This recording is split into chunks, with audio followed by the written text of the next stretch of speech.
তত্ত্বাবধায়ক সরকার এটা বিএনপির আন্দোলনের ফসল।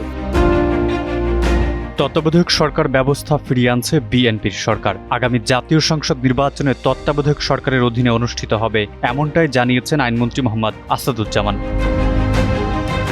তত্ত্বাবধায়ক সরকার ব্যবস্থা বিলোপ সহ বেশ কিছু বিষয় পরিবর্তন করে আনা সংবিধানের ৫৫ সংশোধনী নিয়ে হাইকোর্টের রায়ের বিরুদ্ধে করা আপিল ৯ জুলাই বৃহস্পতিবার খারিজ করে দিয়েছেন দেশের সর্বোচ্চ আদালত। এরপর এ বিষয়ে সচিবালয়ে প্রতিক্রিয়া জানান আইনমন্ত্রী। সেখানে তিনি সাংবাদিকদের প্রশ্নের জবাবে একথা বলেন। আগামী জাতীয় সংসদ নির্বাচনে তত্ত্বাবধায়ক সরকারের অধীনে হবে কিনা এমন প্রশ্নের জবাবে আইনমন্ত্রী বলেন, ইনশাআল্লাহ, এটা আমাদের রাজনৈতিক অঙ্গীকার। তত্ত্বাবধায়ক সরকার বিএনপির আন্দোলনের ফসল।